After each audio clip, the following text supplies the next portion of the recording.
Assalamualaikum kepada pelajar-pelajar yang saya kasihi sekalian. Jadi hari ini saya akan demokan satu karya ataupun satu ilmu baru yang mungkin kamu boleh pelajari pada hari ini, iaitu berkenaan dengan penggunaan tone dengan menggunakan arang. So saya ada pensel arang dekat sini yang belum diasah. Okey. Kat sini saya ada charcoal compress. Kita tengok kat sini. So saya ada beberapa kat sini. So bentuknya macam gini. Right. So akan kotor tangannya, confirm. Okey. Dan ada masking tape untuk melekatkan kertas supaya jangan lari. Dan kita ada pisau untuk mengasah. Right. So pisau ni sama ada kita nak bentukkan nak bentukkan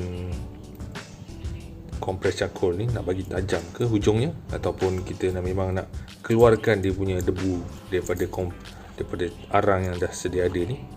Okay. So kalau kita nak keluarkan arangnya, so kita akan macam ni lah, kita akan asah dan debunya akan keluar. Okey.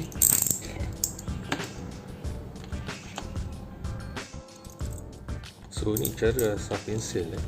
Cara asah pensel untuk anda mengetahui cara yang tepat untuk mengasah pensel. Okey. So ambil mata begitu dan asah.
Itu sebagai perbandingan bagaimana pensel charcoal diasah, right?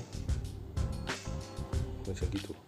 So kalau nak asah lebih tajam, di hujungnya ni boleh diasah di permukaan simen yang mungkin lebih kasar supaya di hujungnya lebih tajam, dan mungkin diasah pada kertas pasir. So kalau anda ada kertas pasir seperti ini, ambil pensel dan asah.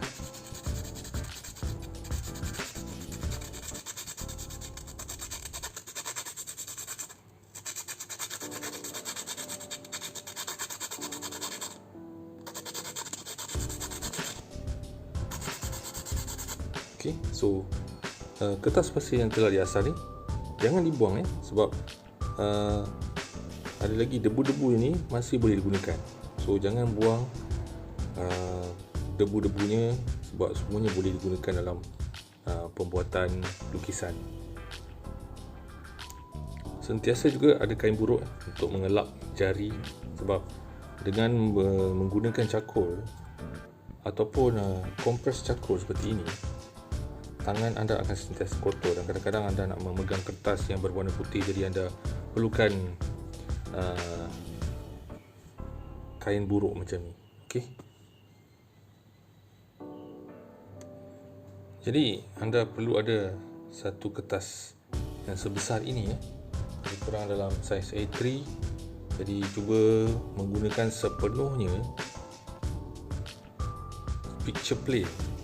Okay, kita panggil ni picture plane untuk menggunakan sepenuhnya ruang yang ada di dalam permukaan kertas ini. Alright, jadi bila kita ada permukaan yang sebesar ini, kita harus menggunakan semaksimal yang mungkin. Okay, jangan kerana kertasnya besar kamu lukis kecil saja seperti pemadam ini. So buat apa kita ada permukaan yang besar, tetapi kalau kita gunakannya sekadar untuk melukis objek sebesar ini, tak guna juga kan kalau kita ada permukaan yang besar. Jadi kita gunakan sepenuhnya, sebesar-besarnya objek yang ada itu, kita transfer dia, kita terjemahkan lukisan itu sebesar-besar yang boleh. Okay, kita gunakan semaksimal yang boleh, tapi tidaklah keseluruhan, menggunakan keseluruhan permukaan itu jikalau objeknya sekadar satu sahaja, ikut keadaan lah. Okey. Jadi objek yang saya ingin buat ini adalah buah-buahan. Jadi buah yang saya pilih adalah buah manggis. Buah manggis memang sedap dimakan ya. Sekarang musim buah pun sudah pun tiba dalam 2-3 minggu yang lalu. Buah pun masih ada lagi. Jadi saya ambil kesempatan atas musim buah yang ada untuk membuat ataupun melukis objek yang sangat menarik untuk kita lukis. Okay. Pertama, kita hendaklah meletakkan objek rujukan kita itu di suatu tempat di mana ada sumber cahaya yang dapat menerangkan tentang penglibatan cahaya dan juga bayang. Okay. So bila ada cahaya, bila ada bayang, barulah kita boleh memanipulasikan sebarang objek yang ada di dalam gambar ataupun menerusi observasi kita itu. Okay. Jadi dengan ada permukaan sebesar ini, kita akan dapat melukis manggis. Okay, mari kita cuba.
Sebentar tadi saya demokan ataupun demonstrasikan bagaimana nak menggunakan pensel charcoal.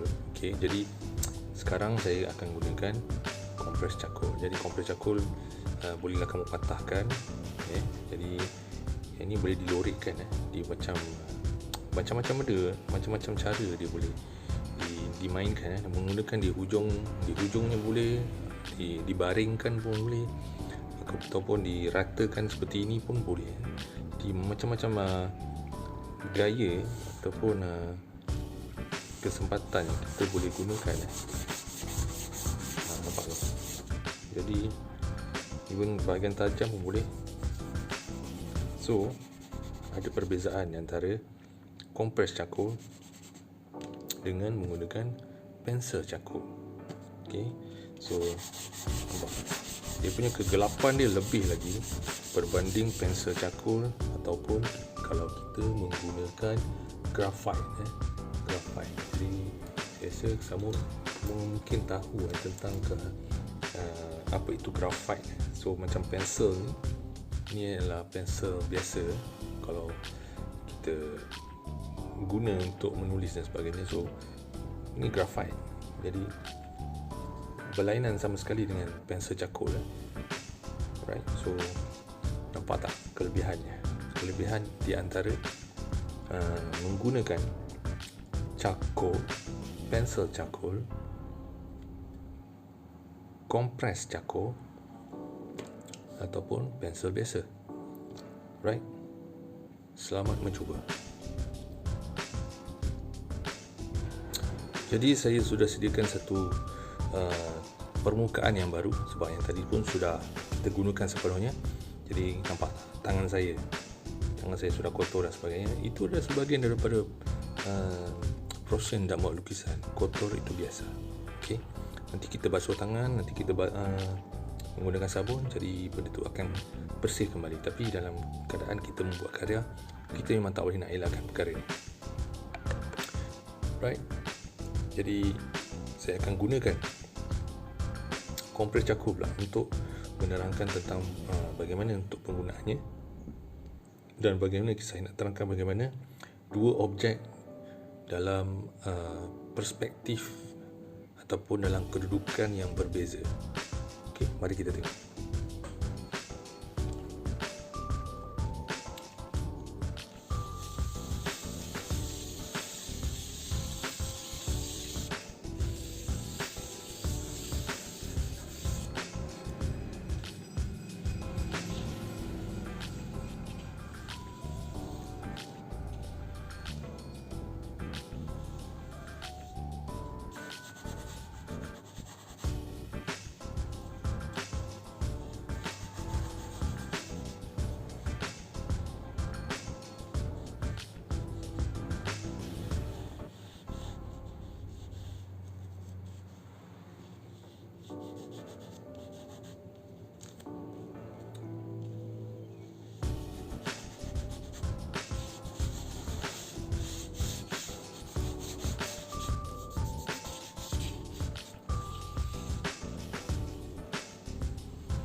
Okey, jadi kalau anda lihat dengan menggosokkan menggunakan tangan, menggunakan hujung jari ini, jadi permukaan ataupun toner tu dia akan lebih licin, lebih, dia punya keserataan kepada toner tu daripada terang kepada gelap akan lebih rata. Tetapi kalau kita tidak menggosokkannya, kita akan dapat efek yang lebih kasar. So boleh jadi selera kamu ataupun keinginan kamu lebih kepada kasar ataupun lebih kepada licin, itu terpulang kepada kamu.